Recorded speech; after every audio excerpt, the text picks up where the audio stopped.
ईश्वर अच्छा ही करता है। अकबर बीरबल की कहानी। बीरबल एक ईमानदार तथा धर्मप्रिय व्यक्ति था। वो प्रतिदिन ईश्वर की आराधना बिना नागा किया करता था। इससे उसे नैतिक व मानसिक बल प्राप्त होता था। वो अक्सर कहा करता था कि ईश्वर जो कुछ भी करता है मनुष्य के भले के लिए ही करता है।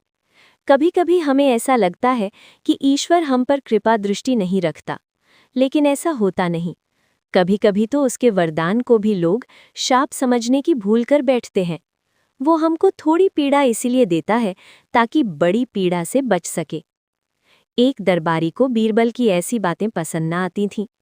एक दिन वही दरबारी दरबार में बीरबल को संबोधित करता हुआ बोला, देखो ईश्वर ने मेरे साथ क्या किया। कल शाम को जब मैं जानवरों के लिए चारा काट रहा था तो अचानक मेरी छोटी उंगली कट गई। क्या अब भी तुम यही कहोगे कि ईश्वर ने मेरे लिए ये अच्छा किया है? कुछ देर चुप रहने के बाद बोला बीरबल, मेरा अब भी यही विश्वास है, क्योंकि ईश्वर जो कुछ भी करता है मनुष्य के भले के लिए ही करता है। सुनकर वो दरबारी नाराज हो गया कि मेरी तो उंगली कट गई और बीरबल को इसमें भी अच्छाई नजर आ रही है। मेरी पीड़ा तो जैसे कुछ भी नहीं। कुछ अन्य दरबारियों ने भी उसके सुर में सुर मिलाया। तभी बीच में हस्तक्षेप करते हुए बादशाह अकबर बोले, बीरबल, हम भी अल्लाह पर भरोसा रखते हैं, लेकिन यहाँ तुम्हारी बात से सहमत नहीं। इस दरबारी के मामले में ऐसी कोई बात नहीं दिखाई देती जिसके लिए उसकी तारीफ की जाए। बीरबल मुस्कुराता हुआ बोला, ठीक है जहाँपनाह, समय ही बताएगा अब। 3 महीने बीत चुके थे। वो दरबारी जिसकी उंगली कट गई थी घने जंगल में शिकार खेलने निकला हुआ था। एक हिरन का पीछा करते वो भटक कर आदिवासियों के हाथों में जा पड़ा। वे आदिवासी अपने देवता को प्रसन्न करने के लिए मानव बलि में विश्वास रखते थे।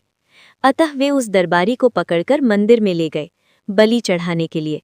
लेकिन जब पुजारी ने उसके शरीर का निरीक्षण किया तो हाथ की एक उंगली कम पाई। नहीं, इस आदमी की बलि नहीं दी जा सकती, मंदिर का पुजारी बोला। यदि 9 उंगलियों वाले इस आदमी को बलि चढ़ा दिया गया तो हमारे देवता बजाय प्रसन्न होने के क्रोधित हो जाएंगे। अधूरी बलि उन्हें पसंद नहीं। हमें महामारियों, बाढ़ या सूखे का प्रकोप झेलना पड़ सकता है, इसलिए इसे छोड़ देना ही ठीक होगा। और उस दरबारी को मुक्त कर दिया गया। अगले दिन वो दरबारी दरबार में बीरबल के पास आकर रोने लगा। तभी बादशाह भी दरबार में आ पहुंचे और उस दरबारी को बीरबल के सामने रोता देखकर हैरान रह गए। तुम्हें क्या हुआ, रो क्यों रहे हो? अकबर ने सवाल किया। जवाब में उस दरबारी ने अपनी आप बीती विस्तार से कह सुनाई। वो बोला, अब मुझे विश्वास हो गया है कि ईश्वर जो कुछ भी करता है मनुष्य के भले के लिए ही करता है।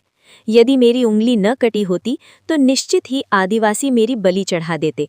इसलिए मैं रो रहा हूँ, लेकिन ये आंसू खुशी के हैं। मैं खुश हूँ क्योंकि मैं जिंदा हूँ। बीरबल की ईश्वर पर विश्वास को संदेह की दृष्टि से देखना मेरी भूल थी। अकबर ने मंद मंद मुस्कुराते हुए दरबारियों की ओर देखा जो सिर झुकाए चुपचाप खड़े थे।